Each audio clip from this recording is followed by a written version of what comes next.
Salut à toutes et tous, c'est Yacine, bienvenue dans ce nouvel épisode de Dans la tête d'un CEO. Aujourd'hui on a déménagé, on est en direct de Bordeaux. Je suis avec Mr. Olivier. Comment vas-tu Olivier? Bonjour Yacine, je vais très bien. Bienvenue. Bah écoute, merci. On est où? On est à Bordeaux, dans le centre-ville, dans les locaux de Singular, une société que j'ai créée en 2014. Tu me vois venir? Qu'est-ce que Singular? Après on arrête pour les formalités. Oui. Présente-toi quand même, ça serait bien. Oui, donc Olivier Maffran, je suis le fondateur de Singular. C'est une société donc, qui a 10 ans et qui est spécialisée dans l'inspection des pales d'éoliennes. L'analyse des photos que l'on récupère par drone Ouais. et que l'on traite par intelligence artificielle.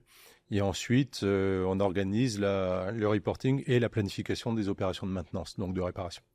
Sauf que si je spoil un petit peu, ça n'a pas commencé exactement comme ça. Non? Ça a évolué.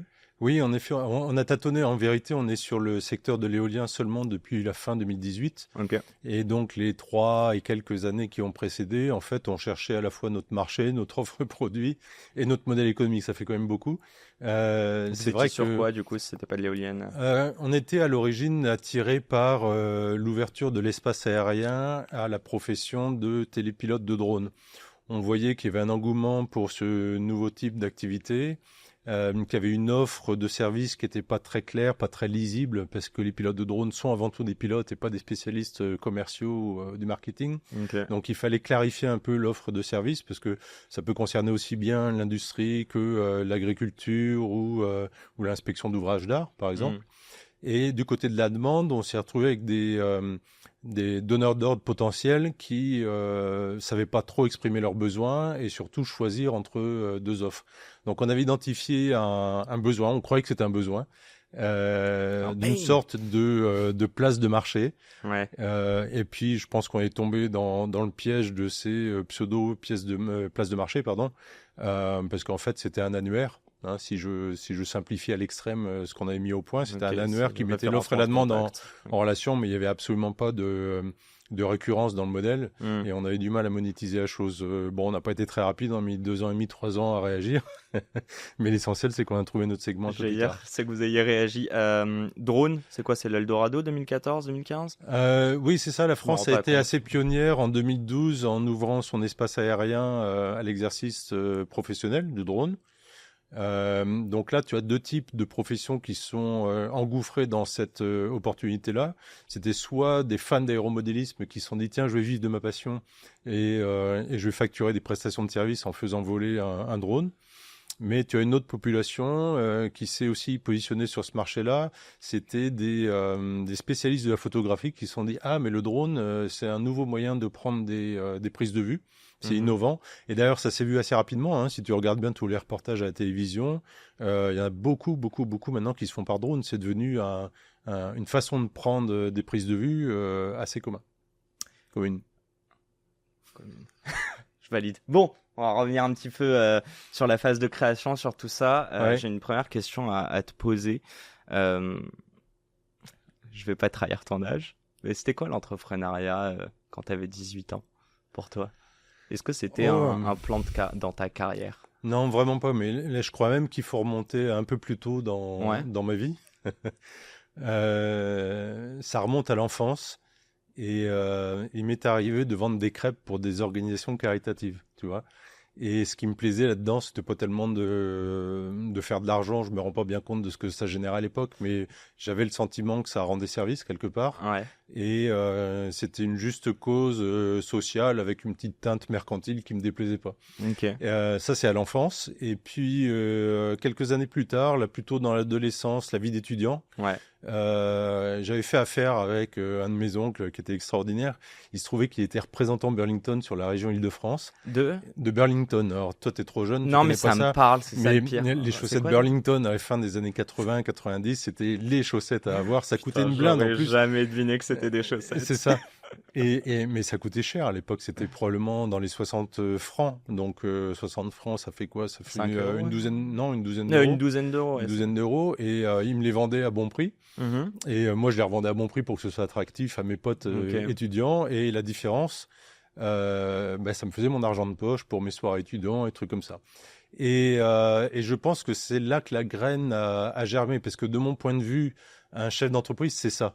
C'est une colonne des plus, une colonne des moins, et faire en sorte que les plus l'emportent sur les moins. Mais attends. Et voilà. Ça, tu le dis aujourd'hui. Ouais. J'ai l'impression que tu es en train de t'analyser. Est-ce que vraiment, quand tu étais plus jeune, tu avais ce visu-là? Est-ce que ça a vraiment été une graine qui a germé? Ou est-ce que c'est des années plus tard que tu t'es réellement lancé dans l'entrepreneuriat? Non, c'est beaucoup plus tard, mais quelque part, j'ai pas oublié ces 2 épisodes-là qui m'ont construit. On pourra parler de l'enfance un peu plus tard, mais c'est vrai que ça a été fondateur. Ils ont fait écho quand?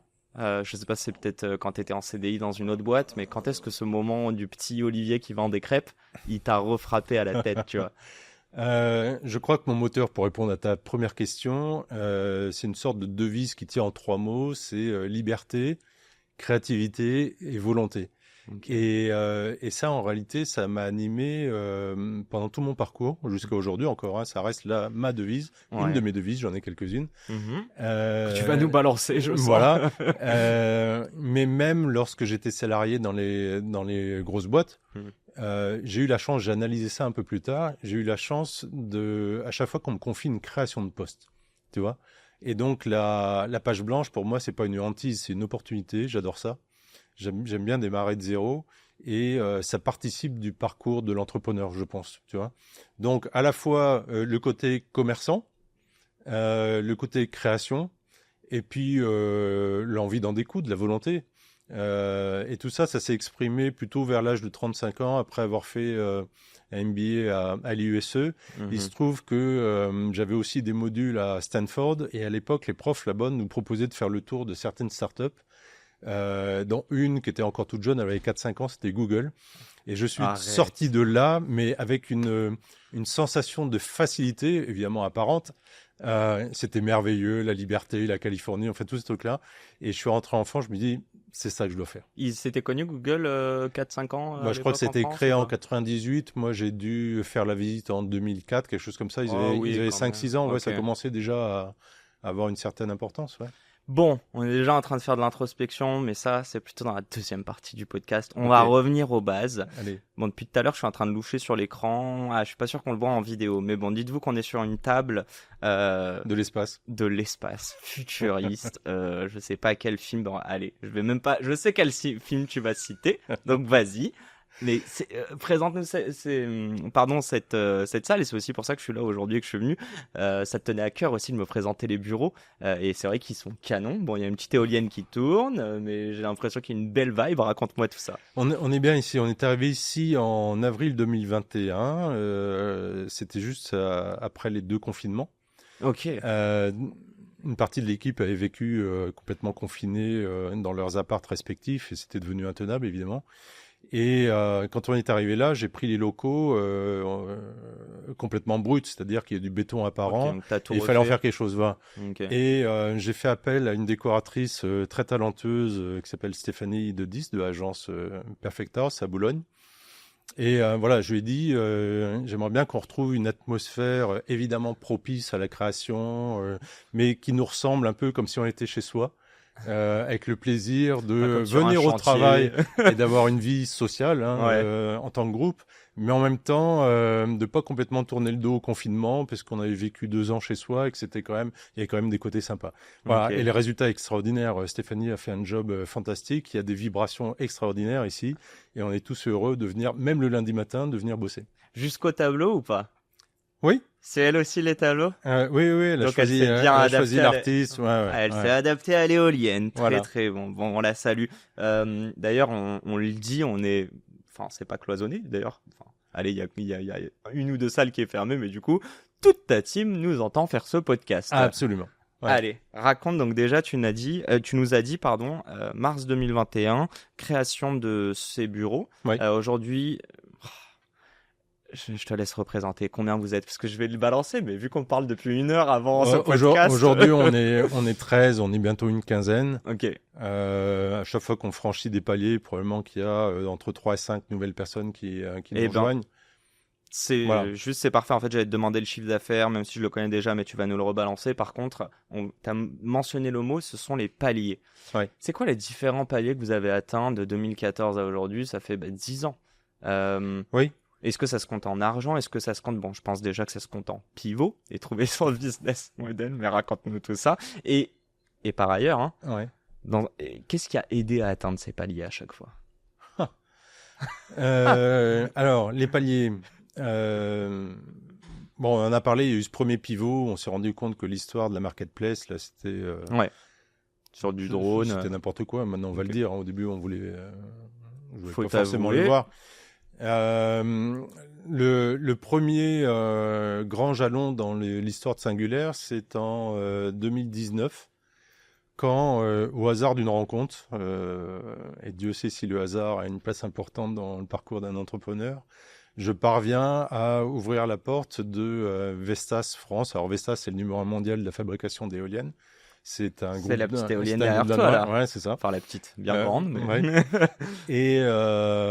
Et c'est le hasard des rencontres et du bon timing. Hein. C'est une image que j'utilise souvent. C'est le surfeur qui arrive au bon moment, sur la bonne vague, avec le bon surf, dans un bon état de préparation. Ça fait la différence. Et il se trouve que Vestas commençait à se poser la question de l'industrialisation des inspections. Et donc, on avait un discours, métier pas fait qu'un à la discours mano, d'ailleurs. hein. Comment? Métier fait à la main. C'était fait avec des cordistes ou avec des gens avec des appareils photo depuis le sol, mais c'était pas adapté à une industrialisation, tu vois, parce qu'il y a aujourd'hui 360 000 éoliennes dans le monde. C'est énorme. Et pour être capable de faire la promesse, quand on est fabricant d'éoliennes, à ses propres clients, alors les clients sont les producteurs d'électricité, hein, Ouais. du EDF, du Engie, comme on les connaît en France, par exemple, ou du Total. Et tenir la promesse de l'industrialisation auprès de ces opérateurs-là, c'est assez compliqué pour l'industriel. Et donc, nous, on est venu avec cette idée de plateformisation du service. Hein. On avait construit ça sur sur les cendres de la marketplace, puisqu'on avait une base de pilotes de drones qui nous étaient restés fidèles. On avait les mécanismes de réservation et de planification des inspections. Et on adaptait ça aux problématiques de l'inspection d'éoliennes. Voilà. Et Vestas nous a dit, OK, chiche. On a envie de vous suivre. T'es allé les chercher ou pas? Ouais, je suis allé chercher. Non, je suis allé chercher. En fait, ça faisait 2 ans que je leur tournais autour. Comment on tournait autour? On en bombarde fait, d'emails. Non, on remonte à un voyage en délégation organisé par Business France à Copenhague. Là, ça doit être en 2017. Et Vestas avait eu la gentillesse de mobiliser une personne de leur équipe directement concernée par le sujet. Et on avait échangé pendant, tu sais, c'était un speed meeting. Ouais, je vois très rapide, très mais t'as 20 minutes pour convaincre. Mais t'as gardé des coordonnées. Et voilà, on a gardé les coordonnées, mais c'était peut-être un contact un peu trop haut dans l'organisation. Okay. Et c'est pour ça qu'ensuite, via des partenaires, Capgemini pour pas les citer, j'ai réussi à ouvrir la porte de la direction de Vestas en France. Et cette filiale française a une tradition d'innovation. Et ils nous ont dit, OK, on vous suit, votre vision elle est bonne, c'est la nôtre également, donc on y va. Et là, un peu contre toute attente, hein, j'osais pas espérer ça, ils nous disent, bah voilà, on a 1000 éoliennes à inspecter en France, on vous confie le marché. Alors, de bon augure.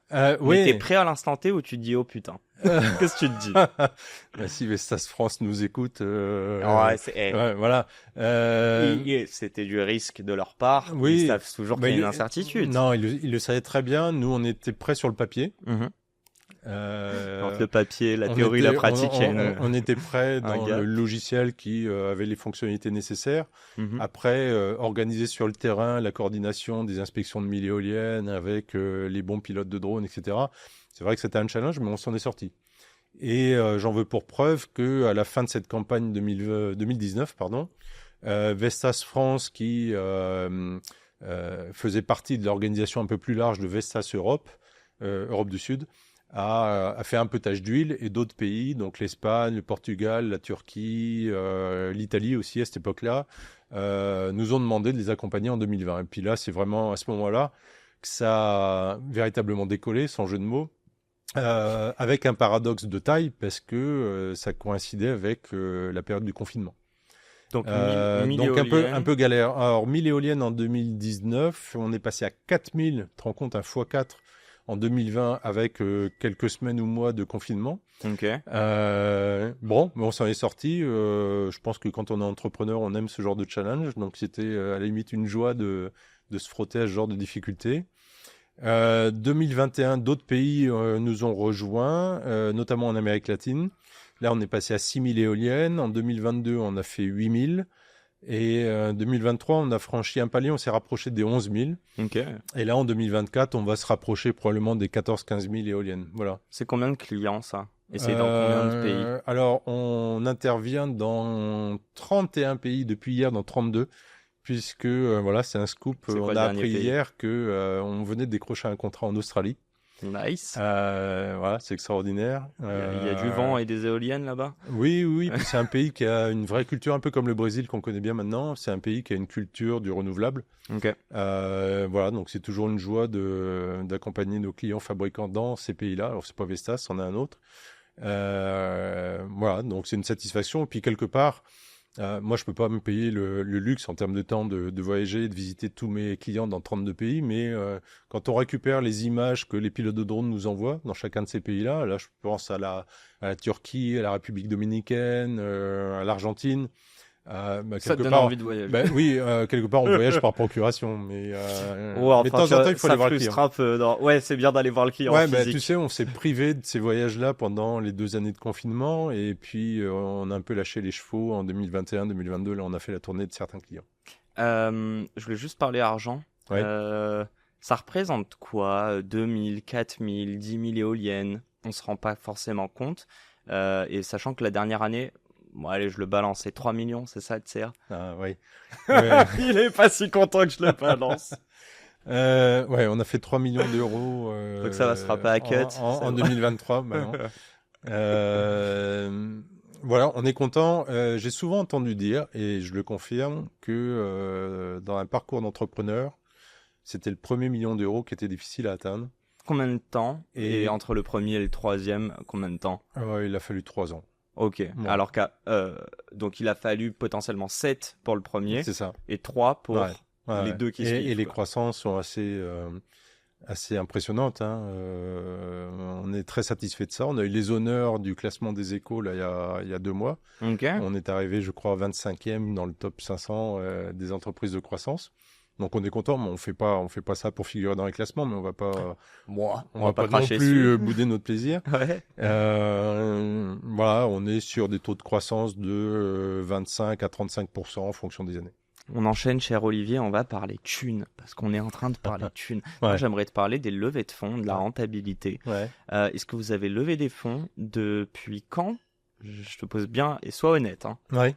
Depuis quand tu parles de rentabilité? Alors, à toi-même même.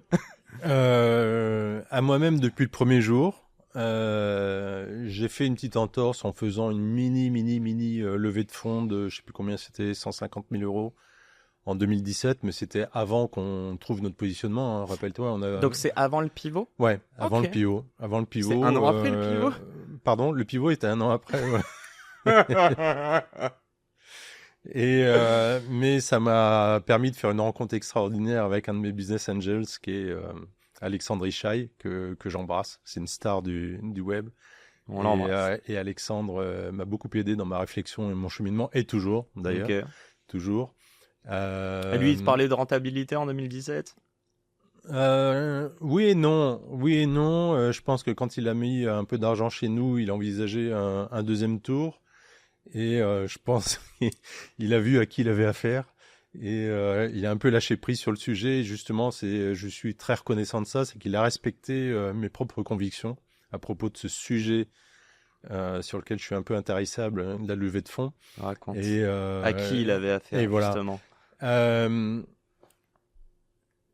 Je suis j'en avais assez tranché, moi, sur les levées de fonds. Vas-y. J'aime. Je pense qu'une levée de fonds, ça fait pas de toi un chef d'entreprise. Okay. Une levée de fonds, ça fait de toi au mieux un très bon gestionnaire de budget. Voilà. Mais c'est la danse du ventre. C'est un peu désolant, comme ça a été présenté, je trouve, depuis une dizaine d'années, comme l'alpha et l'oméga de la création d'entreprise. Alors, pardon, justement, je viens de faire un lapsus. Mm-hmm. Pour moi, c'est pas de la création d'entreprise, c'est de la création de start-up. Ce sont 2 modèles complètement différents. Donc, c'est pas Ok, donc la levée de fonds est propre à la startup déjà pour toi? Ouais, je trouve. Ouais, je trouve.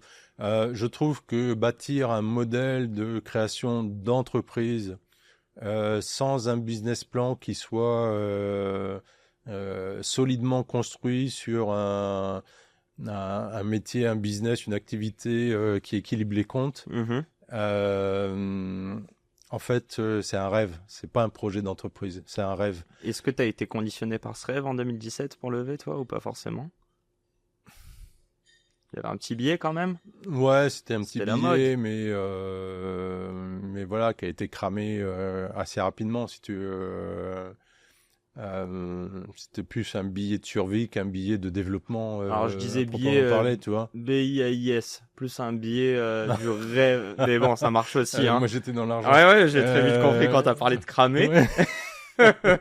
Non, mais pour revenir là-dessus, est-ce que justement c'est un biais, est-ce que tu as été biaisé par justement toutes ces levées de fonds? Et encore, 2017, on est quoi, 2 ans avant l'Eldorado de la levée de fonds du 2019-2020, quoi. Ouais, alors là, je voudrais revenir sur mon expérience d'entrepreneur. Ça fait 20 ans que je suis entrepreneur et je suis d'une certaine manière tombé un peu dans ce piège de la levée de fonds avec ma première expérience. J'avais créé à Toulouse une entreprise dont la spécialité était l'édition de logiciels toujours, mais dans le domaine du bâtiment. Ok. J'étais accompagné dès le début par des business angels qui étaient prêts à mettre de l'argent à chaque fois que j'en demandais. Hein, tu vois. Et puis, C'est normal, ça. ben non, justement, mais au début, on est dans l'euphorie de la création. On était avant la crise de 2008. C'était un cycle assez courant dans le domaine des startups à l'époque, tu vois. Ok. Et en fait, au dernier tour de financement, toujours avec les mêmes business angels qui avaient des moyens assez conséquents.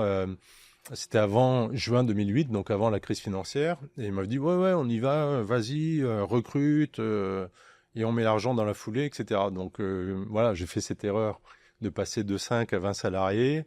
En Évidemment, combien de il temps? a fallu, en un claquement de doigts, je sais pas, ça a dû prendre 3-4 mois de recruter autant de monde, tu vois. Humainement, c'est possible de le faire, ça? Oui, à l'époque, Tout seul, je veux dire. Ouais. oui, parce qu'à l'époque, il y avait moins de difficultés à recruter qu'aujourd'hui. Ouais, mais je veux dire, ça reste la même zone d'incertitude. Tu mises sur de l'humain. Ah oui, bah oui, bien sûr. Mais la vision était claire. On avait envie d'y aller. Pour accueillir autant de monde, il avait fallu déménager, prendre des locaux plus grands. Enfin, là, tu vois le burn rate mensuel qui commence à gonfler. Mhm. Et puis, en juin, tu commences à recevoir un coup de fil du conseil de tes investisseurs qui dit Olivier, les 4 millions, on n'avait pas besoin tout de suite. Est-ce que 2 plus 2, ça va aller? Je dis oui, bien sûr, etc. Bon, ils investissaient dans la boîte depuis plusieurs années déjà, donc il n'y avait aucune raison d'en douter. Et puis, je m'en rappellerai toute ma vie. Hein, en décembre décembre 2008, je reçois un coup de fil et là, on m'annonce que tu comprends, Olivier, affaire Madoff et tout ça, on est rincé. Du coup, on vient pas. Voilà. Donc on remet pas au pot. On remet pas au pot. Et toi, tu et préparais cette levée. et voilà. Et là, tu te retrouves avec un burn rate, mais qui a triplé, quadruplé très rapidement. T'as probablement pas de quoi tenir un mois et demi ou 2 mois de cash. Et l'agonie, elle a duré 3 ans, 3-4 ans. J'ai déposé en 2013, donc ouais, quasiment 4 ans. Par ma faute, hein, parce que j'étais dans une espèce d'entêtement et je voulais continuer à y croire. Je voulais te poser cette question. Ouais. Et ça, c'est pas préparé. Dans tous les cas, on n'en avait pas parlé de ça, mais ça m'intéresse énormément. J'ai beaucoup parlé. Récemment, je fais un podcast avec Roxane Varza et Charlie Perrault que je vous invite tous à aller écouter. Ouais. Et on parle justement des faillites, des redressements judiciaires, notamment pour des boîtes qui ont cramé beaucoup, mais qui ont levé beaucoup. Et juste avant, tu as dit que c'était de ma faute. Qu'est-ce que tu aurais pu changer? Est-ce qu'on doit réellement avoir un burn et préparer une levée de fonds et se dire que si ça tient à 1, 2 ou 3 oui d'une personne, ta boîte, elle peut couler en un mois du jour au lendemain? Enfin, tu vois ce que je veux dire? Je pense que... Est-ce que tu étais trop all-in ou est-ce que tu dépendais d'autres personnes et là, je voudrais faire une incursion sur le terrain de la psychologie. C'est un sujet auquel je m'intéresse de manière assez intensive. Je connais pas du tout, moi. Depuis quelques semaines. Et il y a un psychologue que j'aime beaucoup qui s'appelle Moussa Nabati. Et dans le cadre d'un échange avec Fabrice Midal, ils abordent tous les deux l'enfant intérieur. Parce qu'en fait, on est sans arrêt balancé entre l'adulte que l'on est ou que l'on doit être et l'enfant intérieur. Et l'enfant intérieur, on va lui parler au travers de son émotionnalité, alors que l'adulte au travers de sa rationalité. Et je pense que la levée de fonds, en fait, parle à l'enfant intérieur avec cette espèce de promesse de retour à la matrice originelle où tu vas dire je vais satisfaire tes besoins primaires, je vais t'apporter de la nourriture et te sécuriser. Et en fait, l'investisseur, c'est exactement ça, le discours qui te tient. Je suis ton sauveur, je vais te dire quoi faire de ton argent, tu vas recruter, tu vas grossir, etc. C'est exactement ce qui s'est passé avec moi. Et moi, j'avais probablement envie d'entendre ce discours-là. Et c'est pour ça que c'est, d'une certaine manière, un peu de ma faute. J'ai cru ce discours-là. Sauf que le jour où les difficultés arrivent, fameux mois de décembre 2008, janvier 2009, ben là, l'enfant interne, il disparaît, il s'efface et l'adulte se retrouve face au chaos. Et là, c'est à toi de gérer. Et en fait, tu te rends compte que personne n'est là pour te sauver. C'est tellement intéressant parce que je pense que l'enfant, on ne doit pas le tuer. On doit garder une âme d'enfant par moment. Bah, c'est important, c'est l'enfant intérieur qui a des rêves. Le problème, c'est que ces rêves, est-ce qu'ils sont pas antinomiques par moment avec le côté rationnel, le côté adulte que tu as Et est-ce que ton apprentissage, c'est quoi? C'est toujours trouver une adéquation, un juste milieu ou un alignement entre ces deux personnes qui n'ont pas le même âge, pas les mêmes ambitions ou pas les mêmes contraintes? Bah, tu sais, j'ai lu il y a pas longtemps une petite citation, je sais plus qui a dit ça, mais la passion te fait vivre et la raison te fait durer. Okay. Tu vois, et je trouve ça très beau parce que c'est une réponse à la question. L'enfant intérieur, il rêve, il a de la passion, alors que l'adulte, il raisonne, il essaye de s'inscrire dans la durée.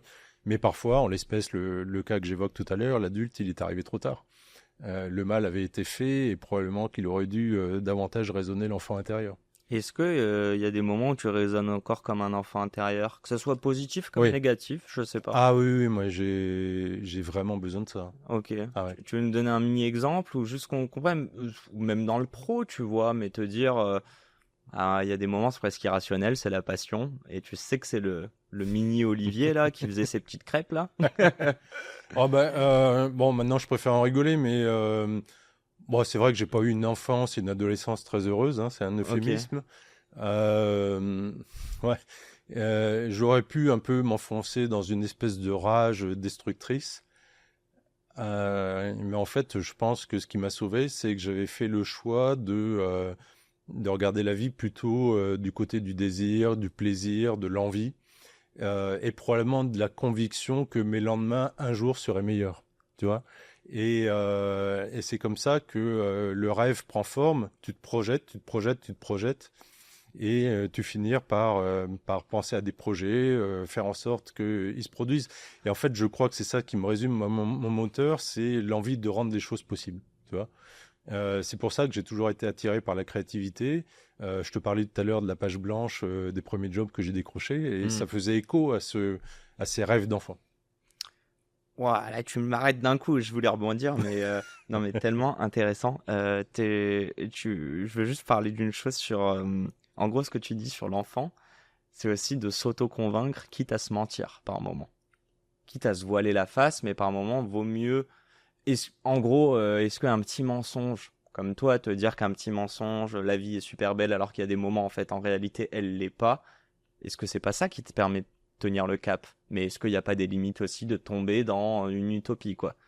Bon, après, j'arrête avec la psycho, promis. Non, c'est intéressant. Je me base de la psycho, de la on pourrait en parler là. pendant une heure, mais si, de temps en temps, il faut oser fermer les yeux face aux risques qu'on prend, face aux dangers.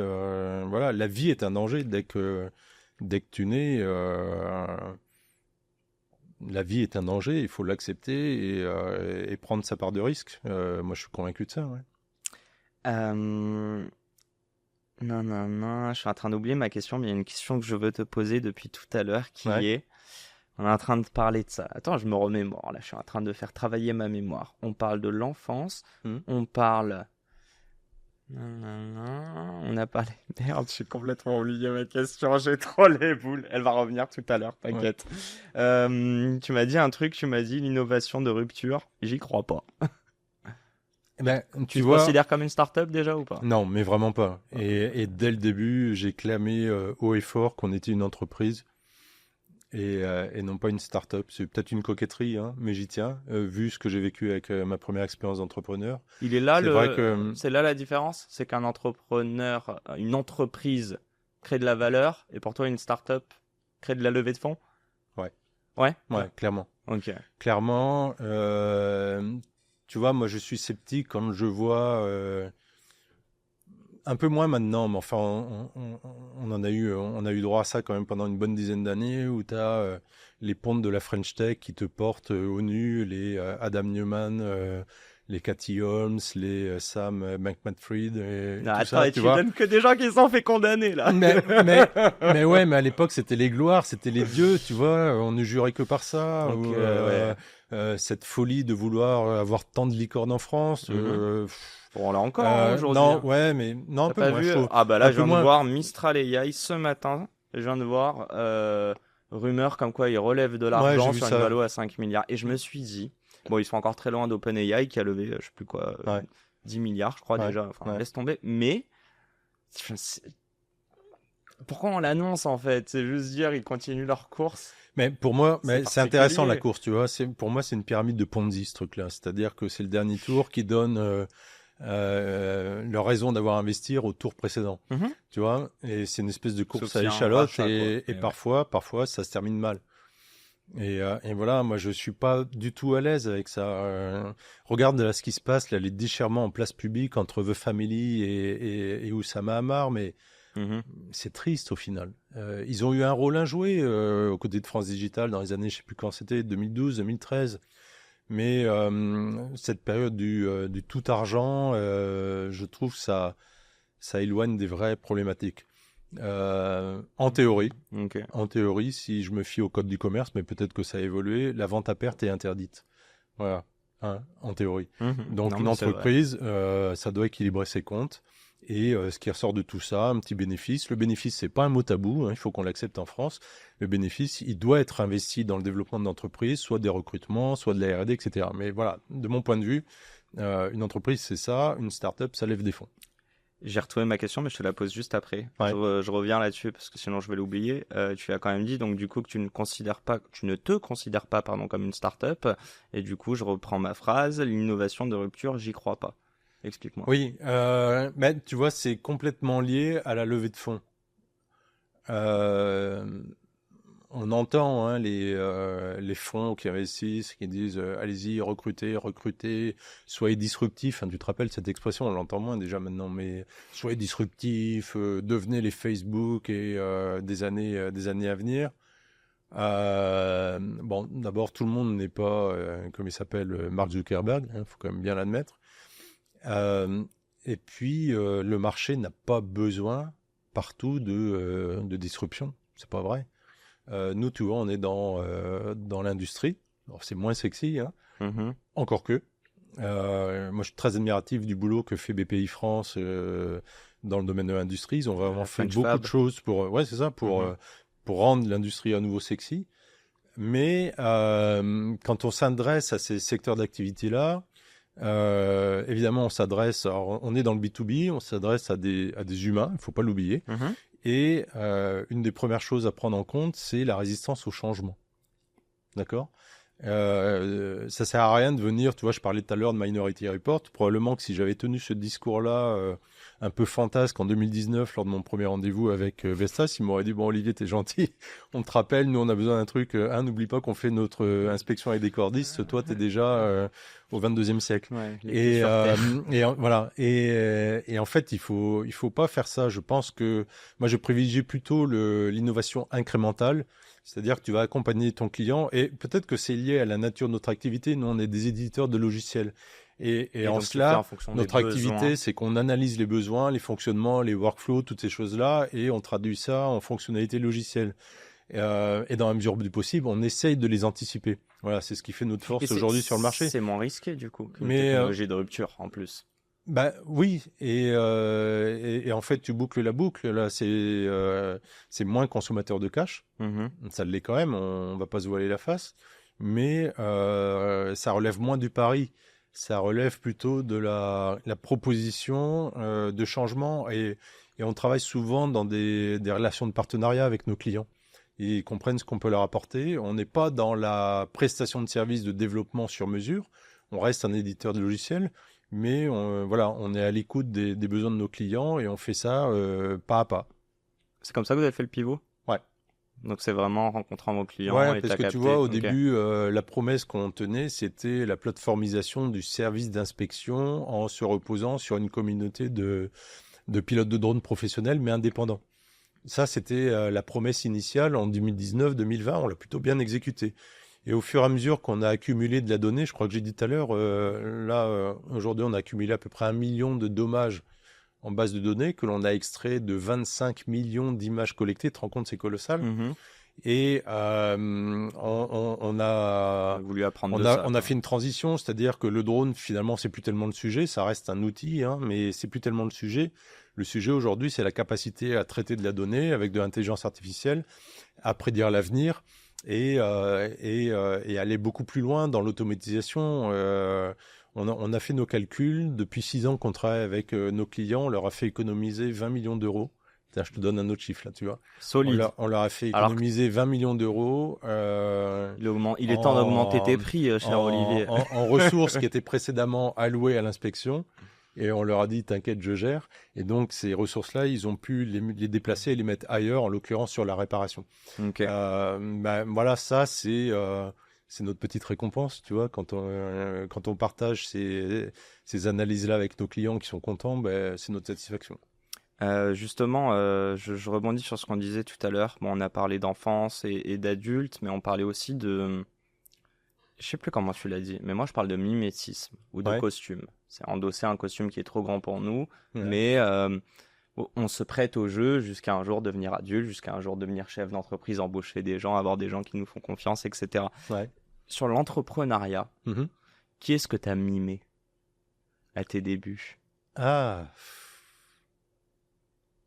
C'est la question du mentor. Non, c'est une autre question, ça. Arrête d'essayer de deviner les questions. C'est les questions du mentor ou quoi? C'est les questions d'outro, ça. Qu'est-ce que j'ai mimé? Tu vois ce que je veux dire ou pas? Te dire que même, je sais pas, même quand on est en stage et qu'on commence à mettre notre costard cravate alors qu'on est payé 450 balles, pour moi, on fait du mimétisme. Et on mime papa qu'on a vu, ça dépend des références, mais en tout cas pour moi, qu'on a vu... pendant 20 ans, tu vois, se lever le matin et aller bosser, quoi. Donc, je suis désolé parce que je veux flinguer ta question. T'as pas de... Non, si, mais en fait, j'en reviens à la question du mentor. Ok, bon, vas-y. Et j'ai eu la chance après, si que j'ai provoqué déjà, donc là, on remonte en 1994.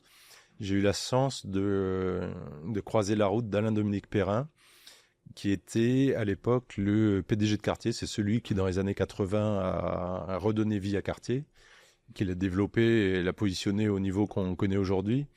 Et j'ai fait d'Alain mon père spirituel, le père que j'aurais voulu avoir d'ailleurs. Et en fait, on s'est pas quitté. Ça fait, tu vois, on est en 2024, ça fait 30 ans qu'on se connaît. Et je me souviens de notre première conversation comme si c'était hier. Okay. Et c'est lui qui m'a guidé. Alain a cette capacité très, très, très rare de te donner l'impression que tu es le champion du monde dès la première entrevue, que tu es capable de déplacer des montagnes, de franchir n'importe quel obstacle et d'emporter quelqu'un derrière toi. Et ça, c'est vraiment un talent très rare. Je sais pas si j'ai hérité ça de lui, mais en tout cas, c'est ce que j'essaie de faire. Ok, ouais, c'est hyper intéressant. T'as capté quelle valeur de toi, à titre perso, à ses côtés?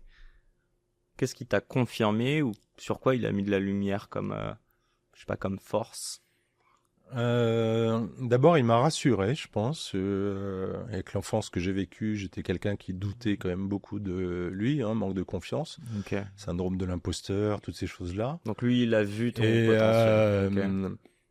Et en fait, je vais te raconter l'anecdote parce que aujourd'hui, ça me fait rigoler. Mais... Bon, attends, je veux pas te mettre dans du perso ou quoi. Non, mais il se trouve que tous les deux, on a fait l'EDC, qui s'appelait l'école des cadres à l'époque. Et Alain, avec quelques autres anciens, je crois que c'était en 93-94, a racheté cette école-là. Et moi, je terminais ma coopération en Côte d'Ivoire à Abidjan. Et là-bas, j'avais participé à cet élan. J'avais pas investi dans l'école, mais j'avais participé à cet élan de redonner vie à la communauté des anciens de l'école. Il y en avait quelques-uns à Abidjan. Okay. Et je rentre en France et là, j'apprends que la nouvelle équipe aux commandes de l'EDC a décidé de devenir sponsor du Tour de France à la voile. Bon, j'étais un peu naïf, je connaissais pas le personnage auquel j'allais me confronter à l'époque. Et je prends ma plume, parce qu'à l'époque, voilà, on écrivait des lettres manuscrites. Et j'écris à Alain-Dominique Perrin et probablement sur 2 pages, je lui dis pourquoi je suis pas d'accord avec cette stratégie-là. Oh là là là là, qu'est-ce que j'avais pas fait. Et j'ai été convoqué à une entrevue probablement 15 jours après. Et là, je me suis retrouvé face à lui. Et c'est ça qui est génial chez lui, c'est que il s'intéresse à tout le monde. Et t'es tombé sous le charme. Et ça a été le coup de foudre, vraiment. Il m'a retourné, mais comme une crêpe. Alors peut-être comme les crêpes que je vendais quand j'avais 7-8 ans. Il m'a retourné, mais comme une crêpe. Et là, ouais, c'était le coup de foudre. Pourquoi t'as voulu aller lui dire ça? Et c'est pas que j'ai voulu aller lui dire, il m'a convoqué pour... Non, mais déjà lui faire la lettre. Pourquoi t'as fait ça? Juste pour comprendre. Moi, j'étais peut-être un peu vert à cette époque-là. Hein. J'avais envie de le provoquer un peu, peut-être inconsciemment. Moi, je vais pas... Mais est-ce que tu penses que t'as provoqué même inconsciemment n'importe qui? Ou tu penses... Est-ce que t'as pas provoqué te retrouver dans son bureau et te lier d'amitié avec ce mec? Non, mais franchement, j'étais à milieu de penser que il allait me recevoir dans son bureau. À l'époque, Alain, là on est en 94, c'était la star du luxe en France, tu vois. Bon, Bernard Arnault était en pleine ascension, il y avait François Pinault qui était en train de construire PPR. Moi, j'étais pas du tout intéressé par les métiers du luxe, hein. J'étais dans un autre secteur d'activité. Mais le bonhomme m'intéressait. Est-ce qu'inconsciemment je voulais provoquer ça pour qu'il me reçoive? Je saurais pas dire. Ce que je me posais comme question, la mini-analyse, c'est de me dire qu'en fait, ça restait de base quelqu'un qui t'impressionnait, mais t'as pas été d'accord avec une de ses prises d'opposition, et du coup, t'as voulu, parce que tout le monde va dans son sens, lui faire savoir que t'étais pas d'accord avec lui. Ouais. Et je me dis qu'en fait, c'était ta manière de te démarquer et qu'il puisse te remarquer, non? Bah, je crois que c'est... on se met dans ta tête beaucoup plus jeune, etc. On a tous nos biais, BIAIS, pas les thunes. Ouais, je crois que ça fait appel aussi, toujours pour revenir sur le terrain de la psychologie à 3 balles. Ça fait appel à ma personnalité de l'époque. J'avais besoin de me construire en opposition par rapport à un adulte, tu vois. Et j'avais trouvé un morceau de choix, là. Hein. Mais j'étais vraiment à un milieu d'imaginer ce qui allait se passer. Et voilà, je sais pas, l'entretien a dû durer une demi-heure. Mais bienveillant, ferme, mais bienveillant, très riche d'explications. Et je suis ressorti de là, totalement converti. Et en fait, j'ai appris un peu plus tard qu'Alain Dominique Perrin était un fan de nautisme. Bon Dieu, si j'avais su ça avant de lui écrire, probablement que j'aurais pas écrit. C'est la finalité. C'est ça. Ok, d'accord. Alors, en fait, non, mais c'est drôle. En fait, il te manquait une info. Et du coup, ça faisait aucun sens dans le personnage que tu voyais de Alain. Et du coup, bah, tu t'es dit, je vais lui faire savoir. C'est ça, mais ça nous renvoie à ta question d'il y a quelques instants là. Est-ce que parfois il faut fermer les yeux pour ignorer le risque? Bon, ben là, inconsciemment, j'avais fermé les yeux, je m'étais pas bien renseigné sur le personnage. Mais t'avais envie de lui exprimer un truc. Mais j'avais envie d'en découdre, c'est ce que je te dis. Liberté, créativité, volonté, et là, j'avais envie d'en découdre. Je savais pas comment ça allait se terminer. Bah regarde, voilà. Mais on fait ce podcast, quelle belle finalité. Voilà, et ça a été une rencontre super structurante, jusqu'à aujourd'hui, on est encore en contact et je l'aime beaucoup. Bah je veux continuer dans l'humain, mais on va pas parler de toi, on va parler de tes équipes. Ouais.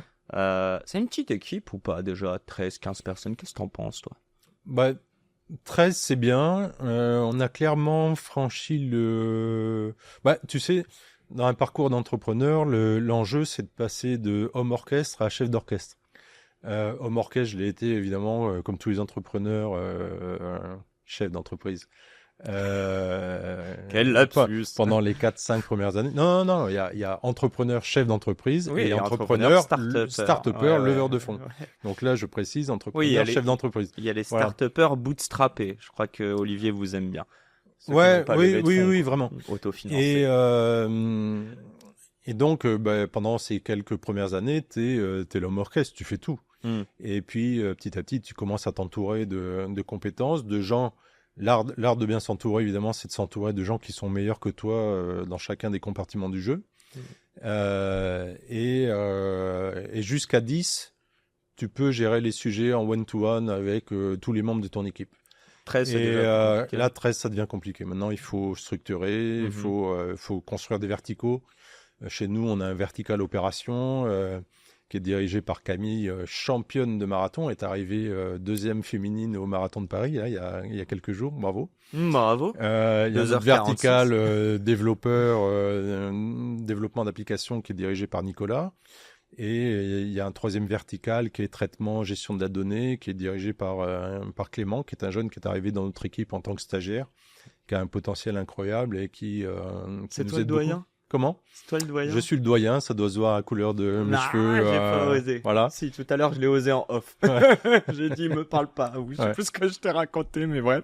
Je voulais parler de ça, donc je voulais te parler de management. Oui. Mais prends ce prisme toujours d'humain et de management. Est-ce que c'est pas les mêmes enjeux quand vous êtes 2, 3, 5, 7, 10, 13 ? Qu'est-ce que tu kiffes le plus ? Qu'est-ce que tu kiffes le plus ? Est-ce que réellement avoir 3 personnes référentes sur chaque pôle qui gèrent son équipe, c'est quelque chose qui, toi, te fait mieux dormir le soir ? Ou à l'inverse, tu trouves ça dommage de ne pas avoir ce contact direct avec tout le monde, mais ce qui est aussi proportionnel à la taille de l'entreprise ? Je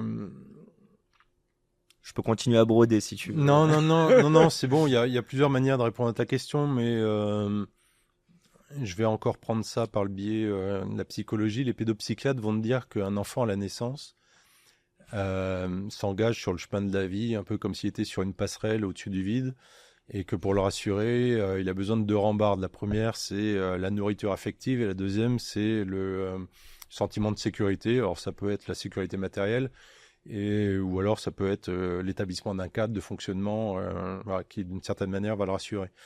En réalité, je pense que même quand on est adulte, on a besoin de ça. Et que mon rôle en tant que chef d'entreprise, alors je me suis ouvert à ces sujets très récemment, mais je pense qu'inconsciemment, mon rôle dans le chef d'entreprise, ça a été un petit peu ça, c'est-à-dire de considérer que le groupe qui m'entoure sont des proches et je leur dois de la bienveillance. C'est pas un devoir, hein, c'est une conviction d'ailleurs. Et pourquoi pas donner un peu d'amour aussi, il faut oser le mot, hein. Chacun a ses problèmes familiaux, personnels, etc. Et je pense que c'est important, et il me semble que c'est un contrat social juste, tu vois. Moi, ce qui me laisse quand même profondément sceptique dans les entreprises, pas toutes, mais ça a quand même pas mal fleuri, c'est cette espèce de concept de Chief Happiness Officer, tu vois, où tu remets soi-disant ou supposément le bonheur de tes équipes entre les mains de quelqu'un qui va décider que pour 30 €, je vais mettre des canettes de coca dans le frigo, je vais mettre un billard... un billet, je croyais que tu allais dire non, un billard dans la salle de repos. Enfin, je suis tellement éloigné de ça. Pour toi, le happiness doit être partie intégrante. Mais tu peux pas décider du bonheur à la place des autres. Alors, en revanche, il y a un sujet qui est super important, c'est que tu peux pas rendre heureux les gens autour de toi si toi-même n'es pas heureux. Ça, c'est voilà. C'est pas une maxime Mafran. Hein, allez, c'est bon. Moi, cite. Non, mais dans chaque podcast, je cite Kendrick Lamar. Et je te le lis, il dit You cannot help the world until you help yourself. Mais exactement. Et donc c'est la même chose. Et ça, je l'ai vécu encore très récemment. Donc je répète, on peut pas rendre les autres heureux, y compris ceux qui t'entourent, si toi-même n'es pas heureux. Et il faut bien dire une chose, c'est au bout de 20 ans d'entrepreneuriat, des hauts et des bas, inévitablement tu en rends compte. Hein. Au début, il y a beaucoup de bas, quelques hauts. Et heureusement, avec le temps, en tout cas en ce qui me concerne, maintenant il y a beaucoup plus de hauts que de bas. Les bas, c'est indispensable parce que ça t'apprend à rebondir, à agir, à transformer une mauvaise nouvelle en opportunité. Donc cette gymnastique-là, il faut s'y entraîner, c'est un muscle, hein, il faut le travailler. Mais il faut quand même bien admettre que à force, ça laisse des traces.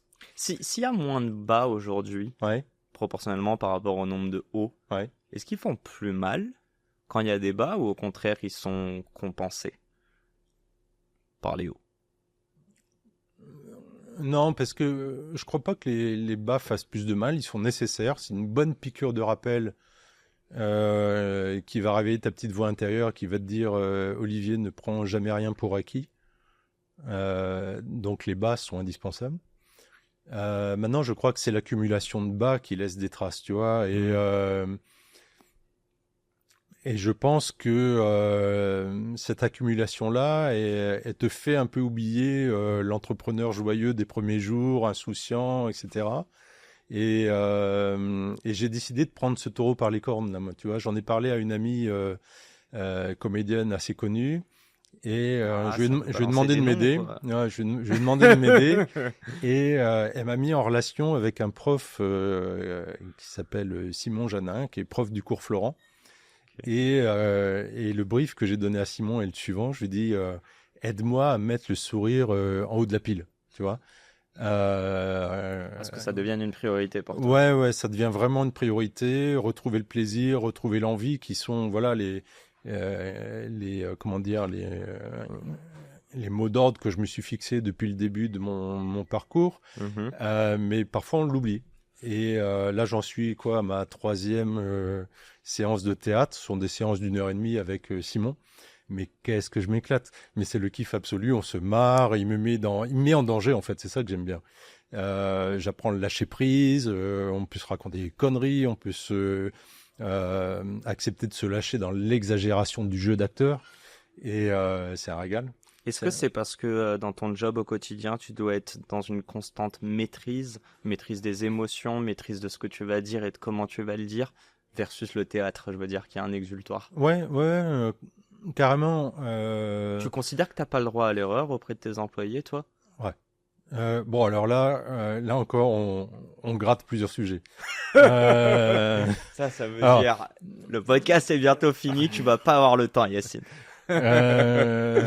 Déjà, c'est tout à fait anecdotique, mais je suis natif de la Vierge et les Vierges sont connus pour être méticuleux jusqu'à un point d'en être chiant. Là, je me reconnais quand même bien là-dedans. Je vais faire en sorte que tu sois pas trop chiant. En effet, je pense que ma construction personnelle, mon enfance, adolescence font que beaucoup moins maintenant, sincèrement, mais pendant pas mal de temps, j'ai eu besoin de me prouver quelque chose. Et que ça a déclenché une quête de la performance, une quête du toujours plus, etc. Là, maintenant, ça s'est bien calmé. Mais en effet, j'aime pas... j'ai pas une tendance naturelle à l'improvisation. Il m'est arrivé de le faire et je pense que, j'arrive à m'en sortir, mais c'est pas mon truc naturel.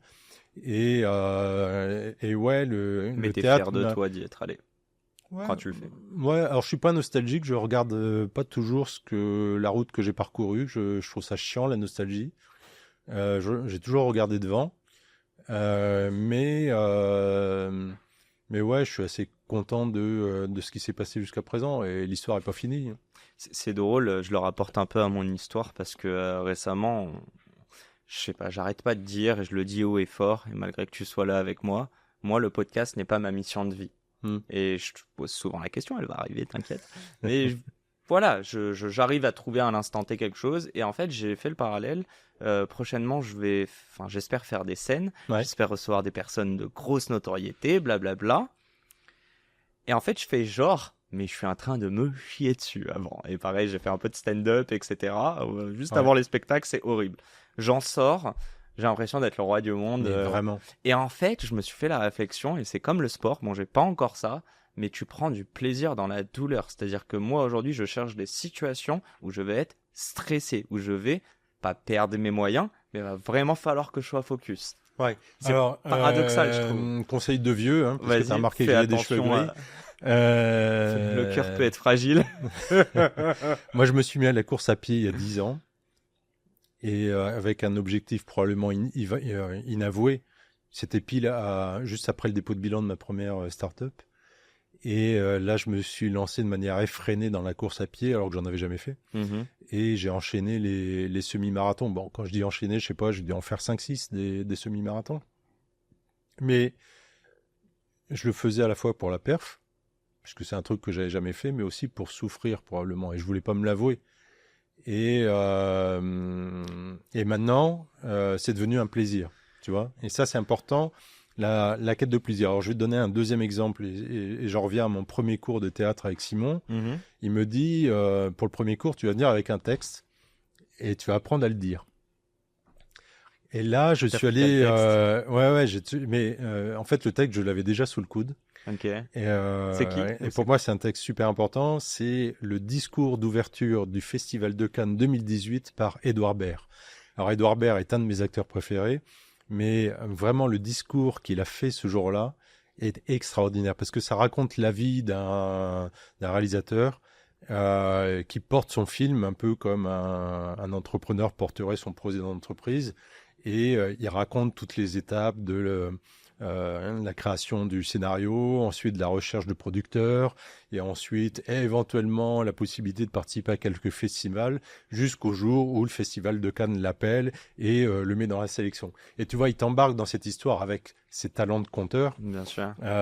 Et moi, j'étais content très modestement. Alors, je t'assure que j'ai vraiment pas fait du Édouard Baird pendant mon premier cours de théâtre, mais j'ai eu énormément de plaisir à dire son texte, à le singer et à me dire quelque part, j'aimerais bien, je sais pas combien de cours je veux prendre, peut-être une vingtaine ou une trentaine de cours, mais j'aimerais bien qu'à la fin de ces 30 heures de cours, quelque part, je m'imagine Édouard Baird sur cette scène. Je pense que j'en serais incapable parce que je serais mort de trouille. Mais c'est du mimétisme. Oui, mais tu sais, il faut toujours s'inspirer de gens qui réussissent. Voilà. Tu vois, important. Je voulais te demander, c'était un peu la dernière question là-dessus avant d'arriver sur les questions de fin. Je voulais te demander, tu as des enfants. Oui, 3. Et je voulais savoir, est-ce que tu leur recommanderais d'être entrepreneur ou chef d'entreprise? Mais je vais te poser une question différente qui rejoint un peu celle-ci. C'est une bonne situation, ça, chef d'entreprise? J'espère que t'as la ref, sinon je vais m'énerver. Non, je l'ai pas, mais je vais quand même répondre à tes questions. T'as pas la ref? Non, dis-moi. Édouard Baird dans Mission Cléopâtre. C'est une bonne situation, ça, Scribe? Écoutez, je ne crois pas qu'il y ait de bonnes ou de mauvaises situations. Si je devais résumer ma vie, bon, je vais pas te le faire, mais voilà. Bon, bref, non, plus sérieusement. Les enfants, non, j'ai même pas besoin de leur demander ou d'évoquer le sujet. D'emblée, ils m'ont dit, mais on sera jamais chef d'entreprise. Essaye même pas de me refiler ton mais bébé, vraiment là. pas. Je crois que je les ai vaccinés. Ils ont absolument pas cette aspiration. Ils sont heureux dans ce qu'ils font. Tout ça pour faire de la course à pied. Et je m'en réjouis. Après, est-ce que c'est une bonne situation chef d'entreprise? Ça dépend comment tu regardes les choses. Si c'est financièrement, si c'est en termes d'épanouissement, de réalisation personnelle, si l'entreprise va bien, là aussi. Oui, quand l'entreprise va bien, le reste suit, financièrement et au niveau du mental. Moi, je crois que ma quête, en tant que chef d'entreprise, en tant qu'entrepreneur, c'est un peu narcissique, mais c'est de me dire « Yes, j'avais raison avant les autres ». Okay. Je crois que quand tu te lances, donc, y a de l'intuition. Tu bâtis un parcours sur la base d'une vision, te disant ça, c'est le chemin que je dois prendre. Je vais montrer aux clients potentiels que je peux les emmener là. Et au bout du compte, quand la réussite pointe le bout de son nez et qu'elle se consolide, qu'elle s'agrège, tu as ce petit plaisir un peu égoïste de te dire j'avais raison. Il y a une question que je t'ai pas posée. Moi. Ouais. Je voudrais que tu répondes de manière très simple et directe. Allez, j'allais te faire le parallèle, mais non, je vais même pas le faire. Pourquoi ça marche? Singulière. Qu'est-ce qui fait que ça marche? Ouais. Me dis pas une techno de rupture. Non, moi, non. Je pense qu'il faut incarner ce que tu proposes. C'est marrant d'ailleurs, ça nous renvoie au travail d'acteur. Mais je crois qu'entrepreneur, c'est un très très très gros travail d'exercice de conviction. Tu dois convaincre des clients, tu dois convaincre des banquiers, tu dois convaincre même l'URSSAF éventuellement, tu dois convaincre des collaborateurs, tu dois convaincre des fournisseurs, puis évidemment, toi le premier. Et ça se travaille tout ça. Et je pense que c'est pas la seule condition, c'en est une qui est importante. C'est quoi, c'est un alignement entre ce que tu dis et ce que tu fais? Ah oui. Ah oui, s'il y a le moindre écart, ça se détecte tout de suite. Okay. Là, tu perds tout de suite ta crédibilité, puis les gens passent à autre chose. Donc ouais, il faut être totalement aligné, être sûr des valeurs que tu défends et la manière dont tu les défends. Ouais. On passe sur la question de fin ou pas? Allez. Ok, trop déjà cool. Ouais, déjà. Bon, ça fait 1 heure, quoi. Est-ce que tu as pris du plaisir, déjà, à échanger Énormément. avec moi? Énormément. Oui, c'est la première fois que je me livre à cet exercice-là. Et ouais, j'étais plutôt à l'aise. Ça va, j'ai pas menti, hein. Je t'ai dit que ce serait cool et que je suis un gars très cool. Mais ça l'est. Et que je vais te faire chier sur de la psycho. J'ai pas menti. Oui, première question qui est toute simple. Ouais. C'est quoi le conseil que toi t'aurais aimé entendre à tes 18 ans ou avant de monter ta première boîte, disons. Mais je crois que c'est peu de temps après, donc. Je crois que c'est super difficile de recevoir et de donner des conseils. Tout à l'heure, je donnais l'image du surfeur qui arrive sur la bonne vague au bon moment avec le bon surf dans le bon état de préparation. En fait, il y a une autre image qui est très forte, moi, dans mon imaginaire. D'ailleurs, c'est un petit clin d'œil à mon beau-fils qui est ingénieur du son et DJ. Moi, j'ai l'image d'une table de mixage où tu as, je sais pas, 200, 300, 400 boutons et tu as des génies qui savent faire les bons réglages pour sortir le bon son, tu vois. Et la vie d'entrepreneur, c'est ça. Je sais pas s'il y a 400 réglages à faire, mais il y en a quand même un certain nombre. Et ce serait un peu prétentieux de vouloir donner des conseils. Voilà. 2 choses. La première, moi, je pense là, en ce moment, à un philosophe célèbre du XXIe siècle qui s'appelle Marcelo Bielsa quand il était entraîneur de l'Olympique de Marseille.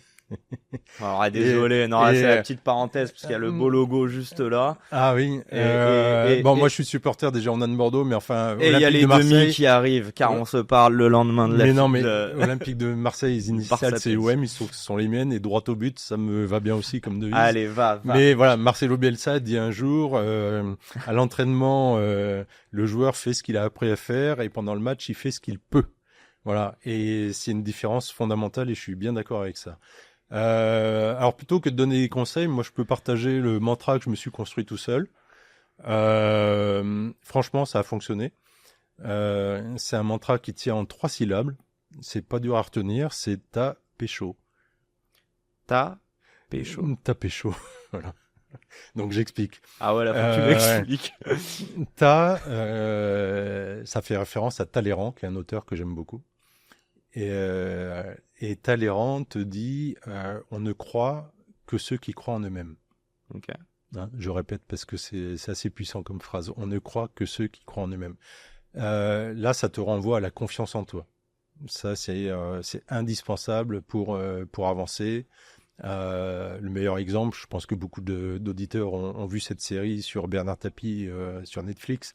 C'est hallucinant la confiance en lui qu'il avait, ce monsieur. Après, on peut être à l'aise ou pas du tout avec sa façon de faire. Mais la confiance en soi, c'est indispensable. Donc ça, c'est pour Talleyrand. Le deuxième P, là, on est un peu plus sérieux, on est dans le scientifique, c'est Pasteur.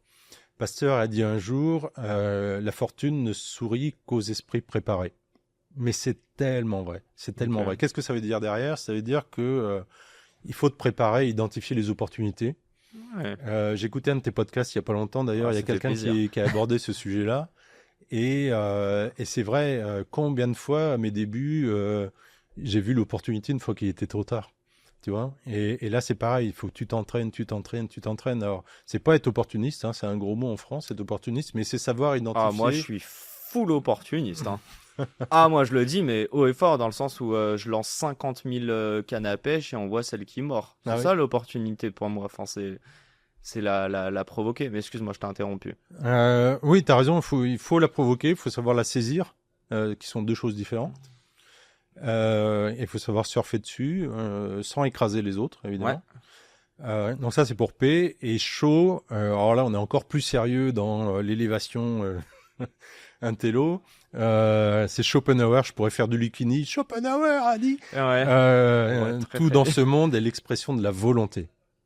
Mais c'est tellement vrai. Tout dans ce monde est l'expression de la volonté. C'est tellement vrai. Tu peux arriver, tu reprends Talleyrand, tu peux arriver, tu as confiance en toi, tu reprends Pasteur, tu peux arriver, tu t'es bien préparé, tu vois. Mais si t'as pas la volonté d'y aller, si t'as pas les tripes, si t'as pas l'envie, tu passes à côté du truc.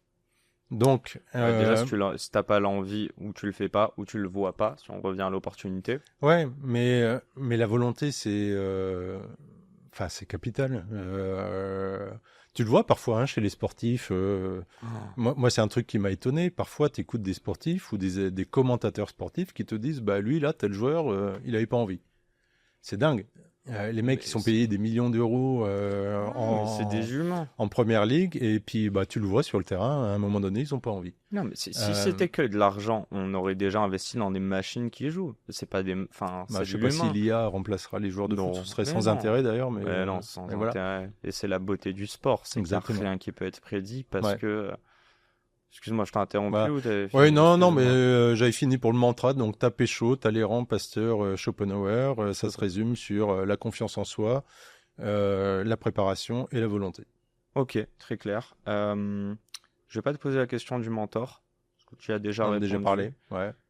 Dédicace à Alain-Dominique Perrin. Alain, et je l'embrasse au passage. Je voulais pas me tromper avec... Attends, laisse-moi... Tu l'as dit tout à l'heure, ton prof de théâtre.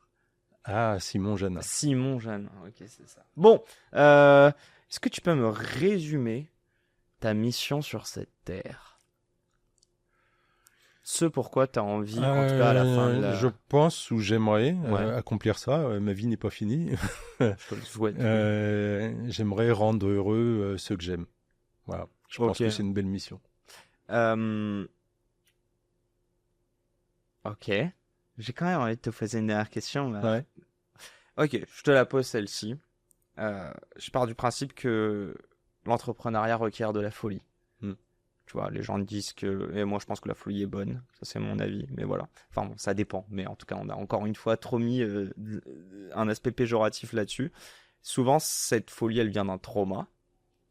Ok, j'aimerais savoir, du coup, est-ce que... quand je dis un trauma, un événement, un truc qui reste, mais un truc qui permet de se surpasser, est-ce que tu t'identifies à un truc qui te permet toujours d'aller plus haut, quoi. Après, c'est pas fini. J'ai quand même une ou deux autres questions. Ouais, je reviens à ce que je disais au début, là, quand j'évoquais mon enfance et mon adolescence pas très heureuse. Alors, c'est pas de la folie, hein, mais j'ai toujours suivi ce fil d'Ariane de l'espoir de vivre des jours meilleurs. Tu vois? Et comme disait Annie Cordy, ça irait mieux demain. Bah, c'est un peu ça. J'ai une espèce de dinguerie où finalement, quand les mauvaises nouvelles de la journée s'accumulent, parfois c'est pas toujours le cas, mais ça peut arriver. Moi, tu te dis ça ira mieux demain. Voilà, tu as cette faculté d'oublier un petit peu les difficultés et de passer à autre chose. C'est pas toujours évident. Hein, il y a des difficultés plus conséquentes que d'autres, mais voilà, il faut essayer de faire ça. Bah, je pense qu'une personne, tu vois, dépressive ou résignée te dirait que c'est de la folie de penser ça. Donc je vois très bien. On termine avec les dernières questions. Ouais. Je crois que je te les avais pas posées. Mais c'est pas grave. Sur une échelle de 1 à 10, à quel point tu es heureux au quotidien? Je suis pas loin du 9. Ok. Sur une échelle de 1 à 10, à quel point tu es riche au quotidien? Ah, là c'est la question. Riche de quoi? On est riche de ses amis, de ses amours, de son parcours professionnel, financièrement éventuellement. On veut une réponse. Tu veux une réponse? Pareil, de 1 à 10. Voilà, il y a beaucoup de variables dans ta question. Je sais pas, allez, 7,5. 7,5. 7,5, 8. Ok. Ouais. Sur une échelle de 1 à 10, à quel point ton job t'apporte du sens au quotidien? 12. On a dit sur une échelle... Non, je rigole. Et sur une échelle de 1 à 10, à quel point ton job est difficile au quotidien? Ça dépend des jours. Difficile, c'est 10? Ouais.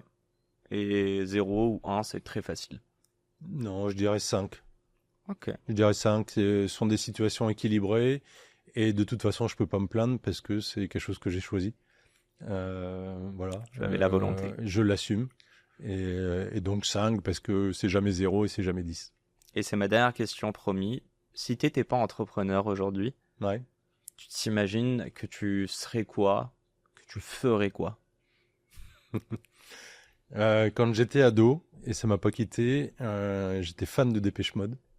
Ok. Et je sais pas, je devais mesurer à cette époque-là 1m60, quelque chose comme ça. Et il se trouve que dans ma chambre, j'avais la bouche à hauteur de la poignée de la fenêtre. Et je prenais la poignée pour mon micro, tu vois, comme quoi je boucle la boucle aujourd'hui. Et je m'imaginais Dave Gahan, qui est le chanteur de Depeche Mode, sur scène. Et en fait, c'était probablement un rêve secret. J'ai joué de quelques instruments de musique, mais je suis jamais allé au bout, parce qu'à cette époque-là, j'abandonnais dans l'effort. Clairement, j'ai opéré un virage sur ce sujet-là, mais ouais, je pense que j'aurais aimé être chanteur dans un groupe. Ouais. T'as des regrets de pas avoir exploité ce côté artistique ou Oui. pas? Oui, mais je pense que mon incursion dans le théâtre fait écho à ça. Ok. Ouais, je pense que si le développement de l'entreprise me laisse de plus en plus de temps, j'aimerais m'ouvrir et revenir à la musique parce que c'est important pour moi. Mais pas en consommateur, écouter Spotify, mais voilà, en jouant de la musique, en jouant dans un groupe. Ça, j'aimerais bien, ouais. Allez, je lance la petite bouteille à la mer. Je crois que tes 3 enfants nous écoutent. Dites à papa de faire un peu de musique et d'envoyer à Yacine et on mettra dans le podcast. Bon, un grand merci Olivier. Merci Yacine, c'était un plaisir. C'était un long mais passionnant podcast. Merci, très sympa. J'ai beaucoup aimé. Merci de t'être livré sans langue de bois et je m'adresse à tous nos auditeurs. J'aime bien terminer avec ça. Un grand merde. Ah, et d'ailleurs, un nouveau micro. J'espère que vous avez validé la qualité audio. N'hésitez pas à nous faire des petits retours. Mais sinon, plus sérieusement, un grand merde et bon courage à toutes et tous dans vos aventures entrepreneuriales ou professionnelles. Allez, à très très vite. À la semaine pro pour un nouvel épisode. Ciao, ciao. Au revoir à tous.